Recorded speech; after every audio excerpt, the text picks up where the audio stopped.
அருட்பெருஞ்சோதி அருட்பெருஞ்சோதி தனிப்பெருஞ்சோதி அருட்பெருஞ்சோதி எல்லாரும் இன்புற்று வாழ்க. உள்ள நெறி புகழெல்லாம் ஓங்குக. சமஸ்வத்து சன்மார்க்க சுகநிலை பெருக.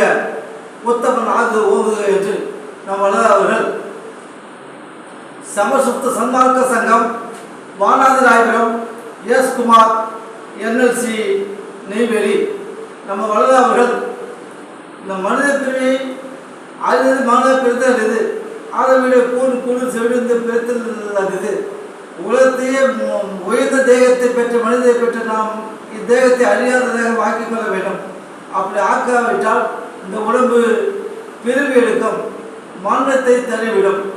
ஏனென்றால் 86 லட்சம் கோடி பிரிவித்து உடம்பு வந்திருக்குங்க.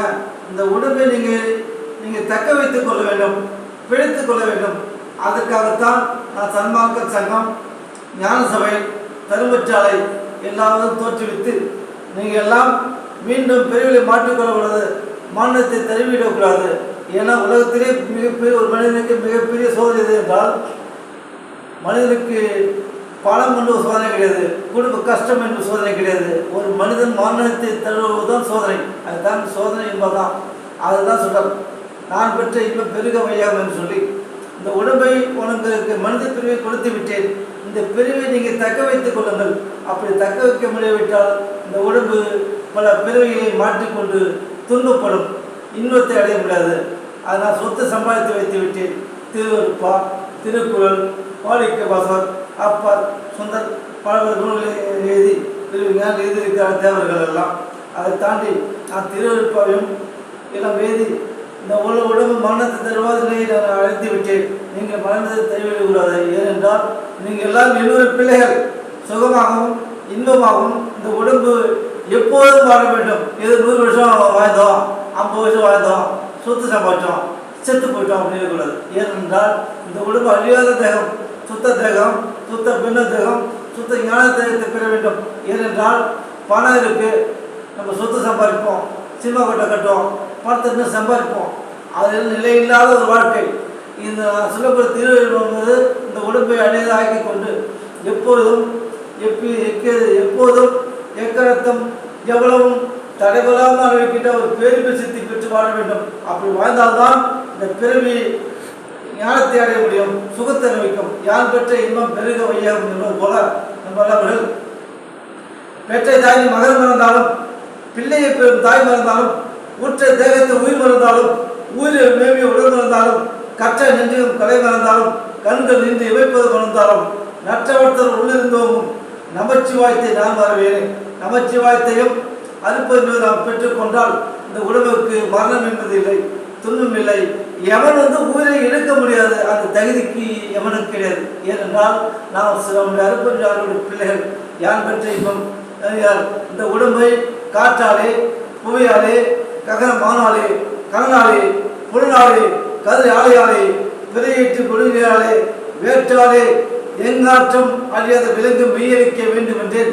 விழுந்தளித்தான் நிலைக்கு ஏற்றாலே இறைவன் உலகில் இந்த அருப்பஞ்சுவது இறைவனை சாரி பேரில் சொல்லி இந்த உடம்பை காற்றால் அழிக்க முடியாது, நீரால் அழிக்க முடியாது, நெருப்பால் அழிக்க முடியாது, கொலை கரியால் அழிக்க முடியாது. அணுகுண்டு போட்டால் கூட உடம்பு அழிக்க முடியாத ஒத்த சொத்து தேகத்தையும் ஒளிதவத்தை எனக்கு கொடுத்தான். நான் இன்புறுகின்றேன். யான் பெற்ற இன்பம் பெருக வையகம் என்று சொல்லி நீ எல்லாம் எத்துறையும் பேதப்படாது எவ்வூரும் தம்மூர் போல் எண்ணி உள்ளே ஒத்துணை உழைக்கின்றார். அவர்கள் தான் சித்தருவாய் என்பெருமான் நடைமுறை இடமிருந்திருந்தேன். அந்த வித்தர்கள் அனைவரும் சென்றாலோ இந்த உலகத்தில் எல்லா உயிர்களையும் எல்லா நண்பர்களையும் எல்லோரும் தன் குழந்தை போல், தன் அண்ணன் போல், தன் தம்பி போல் நினைக்கின்ற யார் ஒரு வாழ்ந்து கொண்டிருக்கின்றார் அந்த உடம்பிலே தான் இறைவன் குடிக்கொண்டிருக்கின்றார். இறைவன் வேறு எங்கும் இல்லை, கோவிலில் இல்லை. உடம்பிலே 24 இடைவெளியாக குழந்தை கொண்டு இந்த உடம்பை வாழ்வித்தல், வருவித்தல், உண்ணுவித்தல், உறக்குவித்தல் எல்லா ஞானங்களையும் உடம்பிலே இறைவன் செய்து கொண்டிருக்கின்றார்.